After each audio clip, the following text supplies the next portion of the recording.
अस्सलाम वालेकुम, मैं हूं वैस मंगलवाला और आप देख रहे हैं वर्ल्ड वाइज, दुनिया को देखने का, जांचने का, परखने का एक अलग जाविया। सबसे पहले नजर डालते हैं आज की टॉप स्टोरीज पर।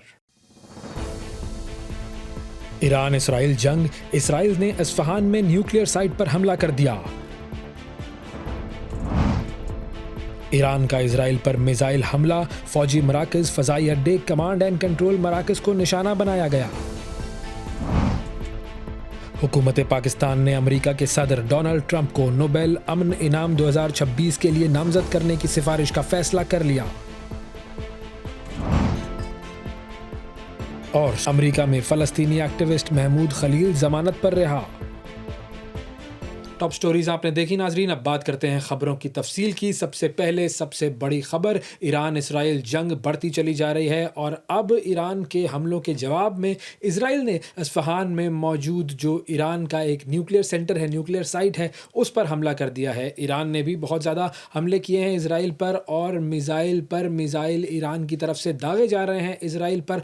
और अब जो इसराइल पर हमला किया गया है ईरान की तरफ से, उसमें ईरान ने फ़ौजी जो मराकज़ हैं इसराइल के, उनको निशाना बनाया है। अहम जो तनसीबात हैं, फ़ज़ाई अड्डे हैं, कमांड एंड कंट्रोल सेंटर हैं, उनको निशाना बनाया है इसराइल में। तो अब ये मामला जो है ये बढ़ता चला जा रहा है। दूसरी तरफ डोनाल्ड ट्रंप का बयान सामने आया है जिसमें उन्होंने कहा है कि इसराइल के पास ये सलाहियत बिल्कुल नहीं है कि वो ईरान की जो जौहरी सलाहियत है उसको ख़त्म कर सके हमले करके। तो इसका मतलब ये है कि जब तक अमेरिका इस मामले में नहीं कूदेगा, ईरान की जो जौहरी सलाहियत है जिसको ख़त्म करने का एक इरादा लेकर इसराइल उठा है, ये मामला सरअंजाम नहीं दिया जा सकेगा अमेरिका की मदद के बगैर। और अमेरिका जो है वो अभी डोनाल्ड ट्रंप 2 हफ्ते के अंदर ये डिसाइड करेगा, ये तय करेगा कि क्या करना है, इस जंग में शामिल होना है या नहीं होना है। लेकिन ईरान ने ये साफ कह दिया है कि जब तक इसराइल के हमले नहीं रुकेंगे, हम जौहरी मामलात पर किसी भी किस्म की गुफ्तगू नहीं करेंगे, किसी भी किस्म की बातचीत हम नहीं करेंगे। क्योंकि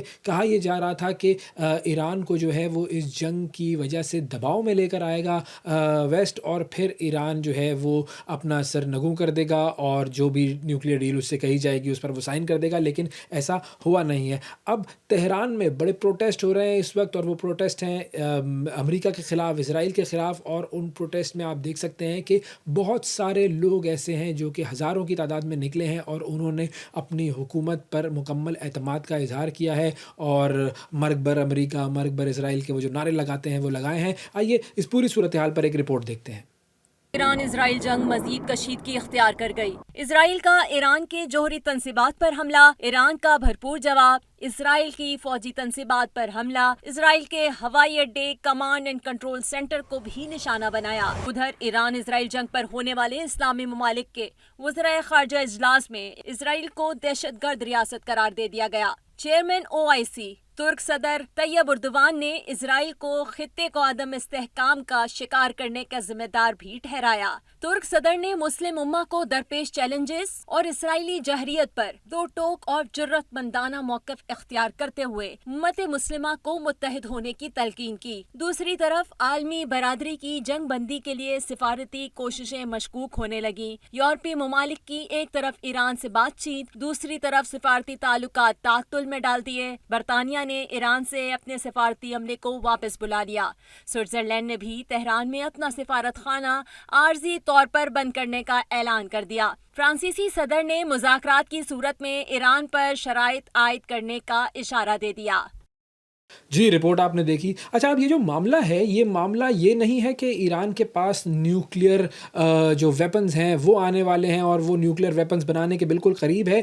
ऐसा बिल्कुल भी नहीं है, क्योंकि ये बात जो कि नेतन्याहू की तरफ से कही जा रही है कि ईरान बस अनकरीब न्यूक्लियर वेपन्स हासिल करने वाला था, ये बात नेतन्याहू की तरफ से कोई नई बात नहीं है। ये बात वो 1995 से कह रहा है, यानी कि ये झूठ जो है ये 1995 से इजराइल की तरफ से घड़ा जा रहा है और उस वक्त से, बल्कि उससे भी पहले से वो ईरान के न्यूक्लियर प्रोग्राम के पीछे है। बार बार एक ही बात दोहराई गई, बार बार एक ही झूठ जो है वो दोहराया गया नेतन्याहू की तरफ से। झूठ इन लोगों की खसलत में शामिल है। अच्छा, अब इराक के बारे में भी यही बात कही गई थी। वेपन्स ऑफ मास डिस्ट्रक्शन है इराक के पास, मुल्क पूरा तबाह कर दिया, लेकिन इराक से आज तक वो जो वेपन्स ऑफ मास डिस्ट्रक्शन है वो नहीं निकले। अगली खबर की तरफ बढ़ते हैं। पाकिस्तान की हुकूमत ने डोनाल्ड ट्रंप को आलमी जो नोबेल अमन प्राइज़ है उसके लिए नामज़द करने का फ़ैसला किया है और पाकिस्तान की हुकूमत जो है डोनाल्ड ट्रंप को वो नोबेल पीस प्राइज़ के लिए नॉमिनेट करेगी। और इसकी वजह यह है कि डोनाल्ड ट्रंप ने पाकिस्तान और भारत की जंग रुकवाने में एक बड़ा अहम किरदार अदा किया है और सारी दुनिया ने इस जंग में ये देख लिया कि किस तरीके से भारत ने पाकिस्तान की जो सरहदी जो खुद मुख्तारी है उसकी खिलाफ वर्जी की और पाकिस्तान ने बड़े रिस्ट्रेंट का मुजाहरा करते हुए भारत को एक सख्त जवाब दिया और भारत के तैयारे भी गिराए और भारत को और सारी दुनिया को बता दिया कि पाकिस्तानी अफवाज जो हैं वो कितनी ज़्यादा कैपेबल हैं और कितनी ज़्यादा माहिर हैं। और पूरा ये जो ऑपरेशन बुनियानुम मरसूस था ये सारी दुनिया ने देखा और सारी दुनिया ने इसकी पजीराई की और पाकिस्तानी हुकूमत जो है वो डोनाल्ड ट्रंप से अब ये रिक्वेस्ट भी ऑफिशियली कर रही है कि वो मशरिक़ वस्ता के जो मामलात हैं उनको देखें और ख़ास तौर पर जो गज़ा के मामलात हैं उनको देखें और अब जो ईरान इसराइल का जो ये मामला चल रहा है उसको भी रुकवाने में अहम किरदार अदा करें। अमेरिका के ही हवाले से एक और ख़बर, महमूद खलील को रिहा कर दिया गया है। महमूद खलील वो फ़लस्तीनी एक्टिविस्ट जिसको 3 महीने पहले कोलंबिया यूनिवर्सिटी में उनके घर से आइस जो इदारा है अमेरिका का उन्होंने गिरफ़्तार किया था और अब 3 महीने बाद उन्हें जो है वो अदालती हुक्म पर बेल दे दी गई है और अदालत के जो जजेस थे उन्होंने ये कहा है कि इनकी गिरफ़्तारी की कोई ज़रूरत नहीं है और ये एक बिला वजह एक बिला जवाज़ किस्म की गिरफ़्तारी थी जो कि अमल में लाई गई थी और अब उन्हें जो है वो बेल पर रिहा कर दिया गया है। और लुइसियाना में आइस का ये एक डिटेंशन सेंटर था जहां पर इनको रखा गया था और उन्होंने इस मौके पर मीडिया से बातचीत भी की। अगली खबर की तरफ बढ़ते हैं। पाकिस्तान की हुकूमत ने डोनाल्ड ट्रंप को आलमी जो नोबेल अमन प्राइज़ है उसके लिए नामज़द करने का फ़ैसला किया है और पाकिस्तान की हुकूमत जो है डोनाल्ड ट्रंप को वो नोबेल पीस प्राइज़ के लिए नॉमिनेट करेगी और इसकी वजह यह है कि डोनाल्ड ट्रंप ने पाकिस्तान और भारत की जंग रुकवाने में एक बड़ा अहम किरदार अदा किया है और सारी दुनिया ने इस जंग में ये देख लिया कि किस तरीके से भारत ने पाकिस्तान की जो सरहदी जो खुद मुख्तारी है उसकी खिलाफ वर्जी की और पाकिस्तान ने बड़े रिस्ट्रेंट का मुजाहरा करते हुए भारत को एक सख्त जवाब दिया और भारत के तैयारे भी गिराए और भारत को और सारी दुनिया को बता दिया कि पाकिस्तानी अफवाज जो हैं वो कितनी ज़्यादा कैपेबल हैं और कितनी ज़्यादा माहिर हैं। और पूरा ये जो ऑपरेशन बुनियानुम मरसूस था ये सारी दुनिया ने देखा और सारी दुनिया ने इसकी पजीराई की और पाकिस्तानी हुकूमत जो है वो डोनाल्ड ट्रंप से अब ये रिक्वेस्ट भी ऑफिशियली कर रही है कि वो मशरिक़ वस्ता के जो मामलात हैं उनको देखें और ख़ास तौर पर जो गज़ा के मामलात हैं उनको देखें और अब जो ईरान इसराइल का जो ये मामला चल रहा है उसको भी रुकवाने में अहम किरदार अदा करें। अब बढ़ते हैं जी बरतानिया की तरफ जहाँ पर एक नया कानून पास हुआ है या यूँ कहिए कि कानून में तरमीम की गई है और अब बरतानिया में इसक़ात हमल यानी कि अबॉर्शन जो है वो एक जुर्म नहीं रहा है। जी बिल्कुल, ये तरमीम जो है ये पास की गई है और इसको जब पास किया गया तो इस तरमीम की हक़ में 379 वोट आए और इसकी मुखालफत में 137 अराकीन ने वोट दिए। लेबर पार्टी की तरफ से तरमीम का ये बिल पेश किया गया था। अच्छा, अब अगर इसको कानून बनना है तो इसको अभी कुछ और मराहिल से गुजरना पड़ेगा, यानी कि अभी इसे हाउस ऑफ कॉमन्स से मंजूर होना होगा, अभी इसे हाउस ऑफ लॉर्ड्स से भी मंजूर होना होगा और फिर एक और चीज़ बादशाह सलामत जो है उनकी भी मंजूरी ज़रूरी है। शाही मंजूरी जो है वो बड़ी अहम है और वो आखिर में होगी और उसके बाद ये नाफिजुल अमल कानून बन जाएगा। और लेकिन चूँकि हमें ये साफ नज़र आ रहा है कि अब अक्सरियत जो है वो लोग जो कि बरतानिया की गवर्नमेंट में हैं वो सब यही कानून जो है वो बनाना चाहते हैं और ये कानून जो है वो आसानी से पास हो जाएगा। तो अब अगर कोई खातून जो है वो अबॉर्शन करवाती है तो उसको इस जुर्म की सज़ा में जेल नहीं भेजा जाएगा और क़ैद नहीं किया जाएगा। इससे पहले जो है वो अबॉर्शन के हवाले से ये कानून था कि अगर कोई खातून अबॉर्शन करवाती है तो उसे जेल भेजा जाएगा और क़ैद किया जाएगा और उम्र कैद तक की सज़ा जो है वो इस जुर्म में थी। अब चूँकि ये जुर्म नहीं रहा है तो अब मामला ये होगा कि 2 डॉक्टरों की मंजूरी चाहिए इस चीज़ के लिए और जो एक वक्त की हद है वो कानून है जिस पर अमल करना होगा। अगर उसमें से किसी भी चीज़ पर अमल नहीं किया गया तो भी उस खातून को कुछ नहीं कहा जाएगा, वो जो डॉक्टर है जिसने वो अबॉर्शन किया है उसको जेल में डाल दिया जाएगा। तो अब ख़वातीन जो हैं उनके लिए ये एक रास्ता हमवार हो गया और बहुत सारे मुल्कों में ये जो अबॉर्शन के हवाले से अबॉर्शन के हक़ में जो तहरीकें चल रही हैं उसमें अब ये एक बहुत बड़ा मोड़ सामने आया है कि बरतानिया में इस तरह के कानून की जो तरमीम है वो पास हो गई है। अगली खबर के लिए आपको लेकर चलते हैं थाईलैंड की तरफ, जहां पर थाईलैंड की जो प्राइम मिनिस्टर हैं खातून, जिनका नाम है पेतोंगत्रान शिनावत्रा, उन्होंने अपनी कौम से माफ़ी मांगी है। अब ये माफ़ी क्यों मांगी गई है, इसका मैं आपको ज़रा बैकग्राउंड बताता हूँ। थाईलैंड का जो बॉर्डर है वो मिलता है कंबोडिया से, और वहाँ पर जो है वो बॉर्डर का तनाज़ा चल रहा है। अब इस खातून की, यानी कि जो वज़ीर आज़म है थाईलैंड की, उसकी एक फ़ोन कॉल की ऑडियो लीक हुई है, और उस लीक में वो बात कर रही है कंबोडिया के एक साबिक लीडर से, जिनका नाम है हुन सेन। और अब जो है वो हुन सेन का बेटा कंबोडिया में हुक्मरान है, लेकिन ये खातून जो हैं, जो कि थाईलैंड की प्राइम मिनिस्टर हैं, ये हुन सेन से बात कर रही हैं और उन्हें अंकल कहकर मुखातिब कर रही हैं, और इस जो बॉर्डर का जो तनाज़ा है इन दोनों मुल्कों का, उस पर बातचीत हो रही है। अब ये ऑडियो लीक हो गई, और जब ये ऑडियो लीक हुई तो अवाम का बड़ा शदीद रद्द-ए-अमल सामने आया कि जी दोनों मुल्कों का तनाज़ा चल रहा है और आप जो है वो प्राइवेटली बातें कर रही हैं कंबोडिया के साबिक जो है वो जो लीडर से। अब जब ये ऑडियो लीक सामने आया तो उसके बाद जो हुक्मरान पार्टी है थाईलैंड की, उसकी एक जो साथी पार्टी है जो कि इस हुकूमत में उनके साथ शामिल है, उसने ऐवान में अलहदगी का ऐलान कर दिया कि जी अब हम इस हुकूमत के साथ नहीं रहेंगे। तो अब एक नया तनाज़ा खड़ा हो गया है थाईलैंड में, और अब लगता ये है कि दोबारा से इलेक्शन होंगे। एक पॉलिटिकल केओस है इस वक्त, क्योंकि लगता यह है कि ये हुकूमत जो है थाईलैंड की, ये जल्द गिर जाएगी। और सिर्फ एक फ़ोन कॉल, एक ऑडियो लीक जो है वो इस हुकूमत को गिराने का सबब। और गुफ्तगू को आगे बढ़ाते हैं, ईरान इसराइल जंग पर बात करते हैं, और इस हवाले से हमारे साथ मौजूद हैं जनाब नासिर बेग चुगताई साहब, सीनियर एनालिस्ट हैं, तज्ज़ियाकार हैं। उनसे बात करते हैं। अस्सलाम वालेकुम सर। सलाम, thank you very much. Sir बहुत शुक्रिया प्रोग्राम के लिए आपने वक्त निकाला। सबसे पहले मैं ये जानना चाहूँगा कि आम तौर पर लोगों की एक्सपेक्टेशन ये थी, बल्कि पूरी दुनिया की एक्सपेक्टेशन ये थी कि ईरान और इसराइल का कोई मुकाबला नहीं है, और अगर ये जंग शुरू हुई तो ईरान तो बिल्कुल भी ठहर नहीं पाएगा इसराइल के सामने। लेकिन अब सारी दुनिया ने देख लिया कि किस तरीके से ईरान जो है वो इसराइल का मुकाबला कर रहा है, बल्कि इस जंग में इसराइल पर हावी नज़र आ रहा है।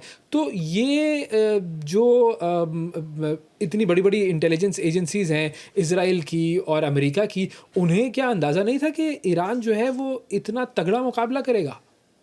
वैसे इसराइली जो असेसमेंट थे तमाम उनकी एजेंसीज के, even western assessment, even gulf वाले भाई हमारे जो हैं, वो सब कहते थे कि 2 दिन लगेंगे इसराइल को ईरान को गिराने में।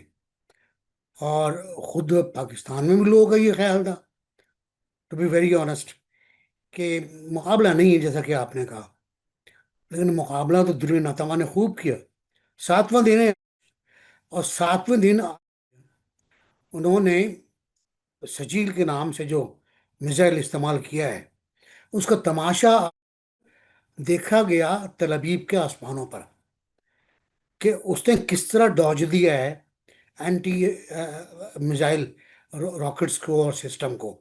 सारे सिस्टम थर्ड और जितने भी सिस्टम उनके थे वो उसके पीछे पड़े हुए थे, और उनको नचा रहा था। नहीं, अजीब व गरीब रॉकेट था वो। और जाकर गिरा वो रदगमान के इलाके में, जो बड़ा obviously very important area in Tel Aviv, as far as sensitive installations, hospital and others are concerned. देख रहा था इसराइली प्राइम मिनिस्टर को बहुत गुस्से में, कि तुमने अस्पताल पे अटैक किया है, हम तुमसे इंतकाम लेंगे। तो वैसे भाई 94% हॉस्पिटल्स जो गजा में हैं वो जानबूझ के तबाह किए गए हैं। उनका इंतकाम कौन लेगा? सवाल ये है। देखिए, इसराइल में पहली बार ईरान ने खौफ फैलाया है। और जैसे भी हो, बहुत अय्याशी वाले उनकी पनाहगाहें हैं, रेलवे स्टेशन हैं, ये वो उसमें जाते हैं, जाके सो जाते हैं। लेकिन खौफ बहुत ज़्यादा है, और वो खौफ ऐसा है कि जो गजा वालों ने भी महसूस किया था एक ज़माने में। तो इवन अफसोस होता है, दुख होता है, सोचता हूँ कि अफसोस करूँ, नहीं कर पाता, क्योंकि मेरे सामने बहुत सी लाशें पड़ी हैं बच्चों की। 50,000 60,000 लाशें पड़ी हुई हैं, पूरा गजा ताराश पड़ा हुआ है। क्या कर सकता हूँ? अच्छा, ईरान पर तो बहुत ज़्यादा सैंक्शंस लगी हुई हैं, तो इतनी सैंक्शंस के बावजूद किस तरह से उसने ये सिजील जैसे मिसाइल डेवलप कर लिए? सर मैं बहुत बहुत छोटा था, शायद प्राइमरी स्कूल में था, जब इत्तेफाक से मेरे भाई मुझे एक तकरीब में ले गए जो मज़ार क़ायद के सामने मेट्रोपोलिटन क्लब में थी। वहाँ एक कमरे में 25-30 लोग बैठे थे और जोश पली आबादी साहब वहाँ पर मेहमान थे, अकेले मेहमान थे, और लोग उनको सुन रहे थे। तो उन्होंने मुझे कहा देखकर कि मियाँ तुम क्यों आए हो। मैंने कहा जी मैं आपको सुनने आया हूँ, क्या समझोगे। मैंने कुछ भी नहीं, एक सवाल है आपसे, कैसी शायरी पाबंदियों में कैसे होती है। तो उनका जवाब था ऐसी शायरी पाबंदियों ही में होती है। तो वो आसमां से इतना शर्मा के है जमी, दुल्हन की तरह तुझको सजाते रहेंगे हम। आती रहेंगी जितनी हवादिस की आंधियां, अपने दियों पे उनको नचाते रहेंगे हम। ये मेरे बचपन का शेर है, मुझे आज तक याद है। ईरान ने वही किया है कि तमाम हवादिस को, तमाम पाबंदियों को अपनी दियों पे नचाया है, अपने मिसाइल बनाए। सर रिवर्स इंजीनियरिंग का इससे बड़ा कारनामा कोई और नहीं। कि आप कोई मिसाइल लें, उसका खोखा लें, उसके पुर्जे अलग अलग करें, रीअसेंबल करें और अपनी ज़रूरियात के मुताबिक मिसाइल तैयार करें। यस शुमाली Korea, yes China, yes Russia, इनकी टेक्नोलॉजी वगैरह आई होगी, लेकिन काम उन्होंने खुद किया है। और मेरा ख्याल है ठीक ठाक काम किया है। सजील की जो आम मिसाइल की मार वैसा 25 मिनट्स है टू रीच तल अबीब। इस दौरान सायरन बजते हैं, लोग आराम से निकलते हैं घरों से और पन्ना गाँव में पहुंच जाते हैं। सचील की मार ड्यूरेशन 7 मिनट्स है, 7 मिनट फ्रॉम एन एरिया। बाकी जो मिसाइल हैं वो मगरबी इलाके से फायर करते हैं, इसे आप कैसे फायर कर दें, 7 मिनट में ये अपनी जो डेस्टिनेशन है वहाँ पहुँच जाएगा। तो ये सूरत हाल आज की जो है, जो नई सूरत हाल है, वो ये है। अच्छा, आप ज़रा डोनाल्ड ट्रंप की बात करते हैं। ट्रंप कहता है कि ईरान को कहता है कि जी आप सरेंडर कर दें, अनकंडीशनल सरेंडर कर दें, और ईरान कहता है कि ऑब्वियसली हम ऐसा नहीं करेंगे, हम मुकाबला करेंगे, और डट के वो मुकाबला कर रहे हैं। तो क्या हम ये कह सकते हैं कि इज़राइल जो है वो इस मौके पर जंग हार चुका है और अब वो अमेरिका को मदद के लिए पुकार रहा है? साहब बस ये है, अगर काश ट्रम्प साहब को थोड़ा होश आ जाए और बदनामी से बचने के लिए वो ईरान को और इसराइल को तना छोड़ दें। वो कहे ना, पासबान इश्क बेहतर है, कभी कभी उसे तना भी छोड़ दे। तना छोड़ दे, लड़ने हैं दोनों को, जो फैसला होगा वो कबूल कर लेंगे। ट्रम्प साहब क्या करना चाह रहे हैं, किस तरह करना चाह रहे हैं। और फील्ड मार्शल से मुलाकात से पहले वो कह रहे थे बस फैसला हो गया, ईरान को तौबा कर देंगे, ईरान सरेंडर, जस्ट सरेंडर, दो अल्फाज थे। उसके बाद उन्होंने बोला, जो बातचीत की उसमें कहा अभी मैंने कोई फैसला ही नहीं किया है, अभी तो पता ही नहीं मैं क्या फैसला करूंगा। फिर एक अखबार ने लगा दिया कि ट्रम्प साहब ने फैसला तो कर लिया है, ऑफिशियल नहीं किया है। उन्होंने उसकी तरदीद की आज कि अमेरिकी अखबार को पता ही नहीं है मैं क्या कह रहा हूँ, मैं क्या सोच रहा हूँ, मेरे सोच का किसी को हिल भी नहीं है। तो कलाबाजियों पर कलाबाजियां हैं। हम कहते हैं यू टर्न, तो हर जगह पर एक यू टर्न है प्रेसिडेंट ट्रम्प के। और अ, आज का यू टर्न बहुत अच्छा है। अगर वो समझते हैं कि वो जंग नहीं चाहते करना और शामिल नहीं होना चाहते, बहुत अच्छा है। लेकिन अगर वो शामिल हो गए तो ऐसा, यू नो वेरी वेल, आप बहुत अच्छी तरह जानते हैं, नक्शा आपके सामने है पूरा मिडल ईस्ट का और फिर एशिया तक का, कि फिर एक बड़ी जंग हो जाएगी, बड़ी। और अब पहले ही कह चुका है ईरान कि अगर अमेरिका शामिल होता है तो वहाँ अपनी टेक्निक तब्दील करेंगे, उसको भी जवाब देंगे। और जवाब क्या होगा, ज़ाहिर है अमरीकी ठिकानों पर हमले होंगे और ये बड़ा खतरनाक हो जाएगा। इसका मतलब है कि खलीज के ममालिक भी इस पर इन्वॉल्व हो जाएंगे, क्योंकि वहाँ पर अड्डे हैं, इन जहाँ जहाँ अड्डे उन पर अटैक किया जाएगा। हौसीज है यमन के, वो एक्टिव हो जाएंगे, अभी तक अब भी एक्टिव हैं। और मुझे यकीन है कि हिजबुल्ला भी कहीं ना कहीं बैठी हुई है इसी इंतजार में। देखते हैं क्या होता है, लेकिन बुरा होगा अगर अमेरिका शामिल हो गया। और शायद यही पाकिस्तान कह रहा है बार बार कि इसराइली पागलपन खत्म किया जाए। आपका बयान है पाकिस्तान का कि इसराइली पागलपन खत्म किया जाए। ये पागलपन चलता रहा तो मुझे लगता है कि कोई जेनेटिक मसला है, कुछ हिटलर से ताल्लुकात वगैरह हैं, शिजरा मिलता है शायद। तो जितना जुल्म करते हैं उतना खुश होते हैं ये लोग। मैंने वो कह कह लगाते हुए तस्वीरें देखी हैं, वीडियोस देखी हैं, जब हम अटैक होता था गजा पे और बच्चे भूखे तड़पते रहते थे, तो ये लोग कह कह लगाते थे। तो देखें क्या होता है, लास्ट हो रहा किसका होता है।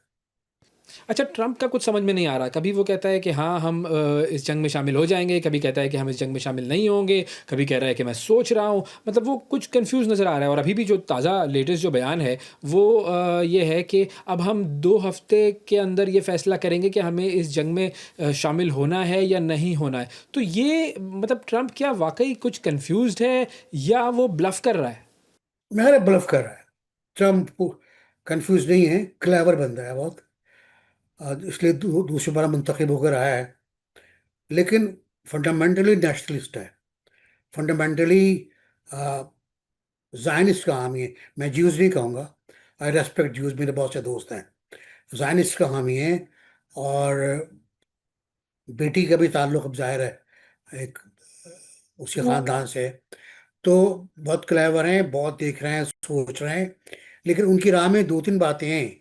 उनका एक, ये कहना कि वो जंग नहीं करेंगे, मंशूर में कहा था उन्होंने अपने। और उसके बाद वो इससे अगर इनराफ करते हैं तो अमरीकी राय आम बहुत खिलाफ हो जाएगी। अब भी रिपब्लिकन पार्टी में, कांग्रेस में, उनके जो अरकान हैं वो चिल्ला रहे हैं कि इसराइल को अकेला छोड़ दो भाई, हम हमारे हमारे फौजी बनने के लिए नहीं है। We don't need body bags now. तो अब जो सूरत हाल है वो मुख्तलिफ है। राय आमात बदल रही है अमेरिका में, और इतनी तेजी से राय आमा नहीं बदलती है अमेरिका में जो अब बदली है। और अब मुजाहरे भी हो रहे हैं। न्यूयॉर्क में जुलूस भी निकल रहा है, बड़े जुलूस, कि अब हमारा कोई वास्ता नहीं है। तो ये कई कई कई प्रेशर है उनके ऊपर। फिर जाहिर है कुछ मशहूरों के मशवरे भी हैं, पेंटागन के कुछ मशवरे हैं, कुछ उनकी वजारत खारजा के मशवरे हैं। आई उनकी जो इंटेलिजेंस है, तुलसी कबाड़, उसका तो सर्टिफिकेशन है मौजूद कि ईरान के पास एटम बम नहीं है, और वो उसके पास वो बरसों तक नहीं बना सकता। तो उसको ट्रम्प साहब ने कह दिया जी, आप, मुझे फिक्र नहीं है इसकी। लेकिन उनको फिक्र है कि इंटेलिजेंस क्या कह रही है, CIA क्या कह रही है, और पेंटागन क्या कह रहा है। और यकीन तो हुआ, पेंटागन ने बहुत वाज़ेह तौर पर कहा हुआ है कि साहब ये मसला बहुत संगीन हो जाएगा, क्योंकि ये इराक नहीं है, ये इराक नहीं है। बार बार अब ये जुमला आ रहा है। तो जो अगर इराक नहीं है तो फिर क्या है, तो फिर ये ईरान है। ईरान है तो फिर क्या है, फिर ये पूरा खलीज का इलाका है। फिर ये आपने हुर्मुज है, फिर ये आपने हुर्मुज का बंद होना है। तो उसकी बंदिश से 20% वर्ल्ड सप्लाई ऑफ ऑयल ख़त्म हो जाएगी, बंद हो जाएगी। और ट्रम्प साहब कह चुके हैं कि मैं चाहता हूं कि ऑयल की कीमतों में इजाफा ना हो। लेकिन जब 20% ऑयल की रुक जाएगा तो कीमतें कहाँ जाएंगी, सोच लीजिए। सिर्फ खबर के बाद कि जंग शुरू हो गई, 7 से 8% कीमतें बढ़ चुकी हैं। तो ट्रंप जो है वो अमेरिकी इंटेलिजेंस को भी इग्नोर कर रहा है। वो ऐसा क्यों कर रहा है? मतलब तुलसी गेबार्ड ने तो साफ कह दिया कि ईरान न्यूक्लियर जो हथियार हैं वो बनाने के करीब नहीं है। तो मतलब ट्रंप क्यों ऐसा कर रहा है, उनको क्यों इग्नोर कर रहा है? उसके जहन में क्या चल रहा है? हाँ, ये बड़ा सवाल है कि उसके जहन में क्या है। हर 5 घंटे बाद एक नया वर्जन आता है, नई बात आती है। ट्वीट आता है सरेंडर नाउ, फिर आता है कि एक मौका और दे रहा हूँ, फिर आता है जिनेवा में बातचीत होगी जुमे को। यूरोपीय ममालिक जिनेवा में बात करेंगे ईरान से फ्राइडे को। फिर ये आता है, फिर आता है कि हम बातचीत कर रहे हैं, फिर आता है हम राब्तों में, फिर आता है हम राब्तों में नहीं है, फिर दोबारा आता है हमारे लोग बातचीत कर रहे हैं, ईरान बात करना चाहता है, ईरान कहता है हम बात करना नहीं चाहते। तो ये बहुत सी बातें हैं, बहुत से इफ एंड बट्स हैं, बहुत से यू टर्न्स हैं, बहुत सी कलाबाजी हैं। असल बात क्या है, कहाँ जाके बात ठहरेगी। अमेरिका अभी तक अपने B-52 जो जहाज, 51 जो जहाज है उसका, खौफनाक बॉम्बर, उसमें खौफनाक जो बम है उनका, बंकर बस्टर, वो लेकर उसने अटैक नहीं किया है। और ये बड़ी बात है, वरना ये अटैक बहुत ऑब्वियस था कि होने वाला है बस।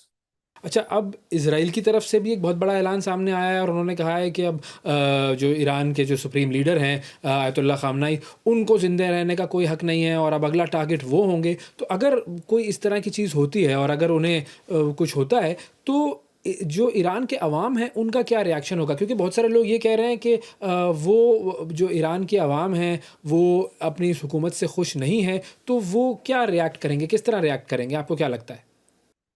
बिल्कुल सही है, लेकिन अब वो इस वक्त हुकूमत के साथ हैं। वो जो बैरून मुल्क है, उनको उनकी बात नहीं कर रहा मैं। रजा पहलवी या मरियम रजावी, इनकी बात नहीं कर रहा। इनका तो काम ही बाहर बैठकर उकसाना है, बगावत कराना है। अंदर जो लोग इंसानी हकूक के नाम पे काम कर रहे हैं, बड़ा काम है उनका। आई मस्ट पे रिगार्ड्स, बड़ा काम है उनका। वो मार भी खाते हैं, वो स्टेट का जुल्म भी सहते हैं, और लेकिन वो भी इस वक्त हुकूमत के साथ हैं। ऐसा नहीं है कि उनका मुख्तलिफ कोई रंग होगा। ये जो हमारे साथ होता है, हम लड़ते रहते हैं, एक दूसरे की टांग खींचते रहते हैं। जब क्रिकेट मैच आता है या हिंदुस्तान से हिंदुस्तान अटैक करता है, तो हम इकट्ठे हो जाते हैं। बहुत बहुत आसान सी कहानी है। वहाँ भी ये सूरत हाल है, और वहाँ अभी तक कोई इख्तलाफी राय मैंने नहीं सुनी। कोई इख्तलाफी बात नहीं आई, सिवाय एक बात के, जो ईरानी हुकूमत की बहुत बड़ी कमजोरी थी, कि उनके अंदर घुसपैठिए थे, उनके अंदर मुखबिर थे, उनके अंदर औरतें थी जो शादियां करके बैठी हुई थी ईरान में, जिन्होंने जासूसी की, मुखबिरी की। जो पहली खेप का सफाया हुआ है ईरान में, वो उसी वजह से हुआ कि मुखबरी थी, प्रिसाइज थी, अपार्टमेंट के नंबर तक थे, कि किस अपार्टमेंट में कौन सा कमांडर है, कौन सा साइंसदान है। मुझे याद आ गया, मैंने ट्रांसलेशन एक बार किया था माता हरी का, शायद याद भी होगा आपको। सेकेंड वर्ल्ड वार में फांसी दी गई थी उसको। खातून थी, डांसर थी बहुत जबरदस्त, और मुखबिर थी, जासूस थी दुश्मन की। तो हमारी तारीख में भी, मगरिब की तारीख में भी, जंग अजीम, खिलाफत उस्मानिया, उससे पहले चले जाएं आप, ये बहुत। और रूस देखें आप, रूस ने किस तरह इस्तेमाल किया है औरतों को जासूसी के लिए। अमेरिका ने किस तरह इस्तेमाल किया है, बरतानियों ने किस तरह इस्तेमाल किया है। तो यही इस्तेमाल इसराइल ने किया था, और बहुत परफेक्टली किया था। वो ईरानी माशरे में बस गई थी, मजलिसें पढ़ती थी, औरतों के साथ बैठती थी, बासर औरतों के साथ बैठती थी, उन औरतों के साथ जिनके शौहर कमांडर थे, साइंसदान थे। और फिर जो गुफ्तगू होती थी, औरतों में गुफ्तगू होती है, वो उसकी इत्तला चली जाती थी। घरों के पते मालूम थे, टेलीफोन नंबर मालूम थे। तो पहला तो अटैक इसलिए कामयाब हो गया। फिर ईरान को संभलने में कुछ वक्त लगा, क्योंकि कमांड चेंज होनी थी। सब मर चुके थे, शहीद हो गए थे सब लोग। कमांड चेंज हुई, 8-10 घंटे उस पर लगे, फिर जवाब गया। और अब वो जवाब ताकत पकड़ रहा है। मुझे इस बात पे हैरत है कि रोज ताकत पकड़ रहा है। हम लोग कहते थे, सब कहते थे 2 दिन 3 दिन, बस 4 दिन, 7वां दिन है आज उसमें वैसा। और 7वें दिन आज उनका बड़ा हमला हुआ है। अच्छा, आपने रज़ा पहलवी का ज़िक्र किया, तो मैं चाहूँगा कि अगर आप थोड़ी-सी उसकी भी हिस्ट्री बता दें, क्योंकि उसको तो अमेरिका वाले बड़ा प्रमोट कर रहे हैं, वेस्टर्न मीडिया पे हर चैनल उसका इंटरव्यू कर रहा है और अमेरिकी जो होमलैंड सिक्योरिटी डिपार्टमेंट है, उसने भी ट्वीट की है कि जी, उसकी तस्वीर शाया की है और ट्वीट की है कि जी, king of Iran is back. तो उसको तो बड़ा वेस्ट सपोर्ट कर रहा है। उसकी हिस्ट्री क्या है? उसका क्या उसका बैकग्राउंड है और अवाम में उसको क्या सपोर्ट हासिल होगी? फिर बड़े मजे की हिस्ट्री है, हमारे बचपन की बात है। हम बहुत छोटे थे, हमने सुना भी है कि शाहजहां के बेटा पैदा नहीं हुआ था, तो उन्होंने अपनी पहली बीवी से के बाद एक और शादी की, आम खातून से। उनका नाम था फराह, और उनके यहाँ ये पैदा हुए रजा साहब। तो पाकिस्तान में जश्न हुआ इसके ऊपर, आप देखें हमारे ताल्लुकात। और गली गली सुना है, गाने बजते थे, मलका फराह दिबा खुला तेरा नसीबा, इस टाइप गाने बजते थे। तो ये बड़ी मन्नतों के थे, और वलीअहद भी करार पाए। उसके बाद शाह को भागना पड़ा ईरान से, खुमैनी साहब आ गए। इनको अमेरिका में जगह नहीं मिली, तो इनको पनामा भेजा गया, पनामा से ये मिस्र चले गए। वहाँ इन्होंने रॉयल्टी कायम कर ली, और किंग हो गए। अब उनको, अभी ये गए थे इसराइल, वहाँ इनकी मुलाकात चीफ रबी से हुई, वहाँ इनकी मुलाकात प्राइम मिनिस्टर नेतन्याहू से हुई, प्रेसिडेंट से हुई, दीवारें गिरिया गया ये। वहां जाके उन्होंने माथा टेका, वो टोपी पहन के वो वाली, तो बहुत रोए गाए। और उसके बाद इनको कह दिया गया कि ये किंग हैं ईरान के, अब जब हम रजीम चेंज करेंगे तो ये किंग हो जाएंगे। इतना आसान नहीं है ये। ईरानी कभी आयतुल्ला की जगह बादशाहत को नहीं लेंगे, नहीं देंगे, ये मुमकिन नहीं है। और बस ये ख्वाब हैं। बहुत सी जिला वतन हुकूमतें होती हैं, एक और सही, मरियम रजावी की हुकूमत भी है, इनकी भी हो जाएगी। तो ये मतलब मोमेंटम तेज करने के लिए लाया गया है, लेकिन मिस फायर हो गया है ये मिस फायर हो गया है, क्योंकि ईरान में इसको, ईरान में क्या, हर जगह पर मजाक उड़ाया गया है इनका। लोगों ने इनके मीम बनाए हैं, बहुत सी चीज़ें। एनीवे, तो मेरा ख्याल है ये एक फेल प्रोजेक्ट है जो चल नहीं पाएगा। और जहाँ तक आयतुल्ला को टारगेट करने का ताल्लुक है, तो एक पतला खतरनाक गेम होगा। इसका प्रेसिडेंट ट्रम्प को इल्म है, इसलिए उन्होंने इसको वीटो किया था, एम नहीं कर दिया था। और अगर इतना आसान भी होता तो शायद अब तक कर चुका होता। तो आज एक ईरानी, एक इसराइली वजीर दिफा ने कहा है कि वो बंकर में बैठा हुआ कमांड कर रहा है। बिल्कुल ऐसा लगा जैसे वो डंपर पे, ईरान जैसे इसराइली डंपर पे बैठे हुए कमांड कर रहा हो। इन्होंने डंपर चलाए गजा में, लाशों के ऊपर, जिंदा लोगों के ऊपर। तो ये किस मुंह से बातें करते हैं? और अगर ये आयतुल्लाह पर गए तो शायद बहुत बड़ा मसला बन जाएगा इलाके के अंदर, खत्ते के अंदर। बहुत शुक्रिया अदा करेंगे। नासिर बेग चुगताई साहब हमारे साथ मौजूद थे। आपको लेकर चलते हैं बरतानिया की तरफ, जहां पर एक तहलका खेज रिपोर्ट सामने आई है। बैरोनेस लुई केसी ने ये रिपोर्ट रिलीज़ की है और इस रिपोर्ट में ये इंकशाफ किया गया है कि बरतानिया की जो हुकूमत है वो सिस्टमैटिक फेलियर का शिकार हुई, यानी कि मुकम्मल तौर पर नाकाम हुई। किस चीज़ में नाकाम हुई? बच्चों को जिनसी इस्तेहसाल से बचाने में नाकाम हुई, और ये जो ग्रूमिंग गैंग्स है उससे बचाने में नाकाम रही बरतानिया की हुकूमत। अब इस रिपोर्ट के मंजर आम पर आने के बाद बरतानवी अवाम जो है वो भी गुस्से में हैं, और अब बरतानिया के जो वज़ीर आज़म है क्रेयर स्टैमर, उन्होंने एक इंक्वायरी जो है वो उसका आगाज़ कर दिया है। इसके हवाले से मुकम्मल तफसील हम लेंगे। हमारे नुमाइंदे MM आलम इस वक्त हमें ज्वाइन कर रहे हैं बरतानिया से। अस्सलाम वालेकुम MM आलम साहब, बहुत शुक्रिया आपका, प्रोग्राम के लिए आपने वक्त निकाला। सबसे पहले मैं चाहूँगा कि अगर आप हमें थोड़ा सा गाइड कर सकें कि ये जो रिपोर्ट रिलीज़ हुई है इसमें क्या बताया गया है। जी हाँ, ग्रूमिंग गैंग पर बोरेनस लुइस कैसी जो है उनकी 197 पेजेस पर जो रिपोर्ट सामने आई है। लेकिन इससे पहले मैं ये बताता चला जाऊं कि इस मामले में मुलव्विस अफराद जो हैं उनकी एथनिसिटी के ऊपर कोई डाटा मौजूद नहीं था। यानी 2/3 मुकदमात का डाटा मौजूद नहीं था कि जहां से ये पता चल सके कि किस नस्ल के अफराद जो हैं वो बहुत ज़्यादा तादाद में ग्रूमिंग गैंग का हिस्सा हैं। अब बदकिस्मती से जब इस पर काम हुआ तो 2020 से लेकर 2024 तक यॉर्कशायर में 35%, जबकि ग्रेटर मैनचेस्टर में 2022 से लेकर 2025 तक जो डाटा रिकॉर्ड किया गया है उसके मुताबिक 50% अफराद जो ग्रूमिंग गैंग का हिस्सा है उनका ताल्लुक एशियन कम्युनिटी से है, और उसमें जो है पाकिस्तानियों की तादाद बहुत ज़्यादा बताई जाती है। बोरेनस गेसी ने मुतालबा किया है कि फौरी तौर पर 12 जो सिफारिशात हैं उनको नाफिज कर दिया जाए। उसमें जो मेन है वो ये है कि एक तो डाटा जो है उसको रिकॉर्ड किया जाए, और दूसरी बात यह है कि मुतबादल शिकायती निज़ाम को मौसर बनाया जाए फौरी तौर पर, और कम उम्र मुतासरीन के लिए कानूनी तहफ़्फ़ुज़ात जो हैं उनके लिए फौरी एक्शन लिया जाए।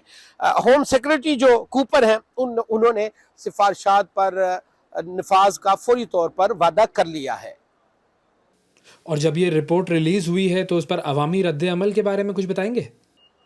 मुतासरा अफराद और वालदैन ने तवील गफलत पर जो है वो गहरे गम गुस्से का इजहार भी किया है, और उन्होंने कहा है कि ब्यूरोक्रेसी जो है उनके लिए ये शर्मिंदगी का बायस है। हकूक़ बशर के गिरोह और मुस्लिम जो रहनुमा हैं उन्होंने खबरदार किया है कि नस्ली बुनियाद पर अमूमी इल्ज़ाम आयद करने की वजह से इस्लामोफोबिया जो है वो उसमें इजाफा हो सकता है और ये फैल सकता है।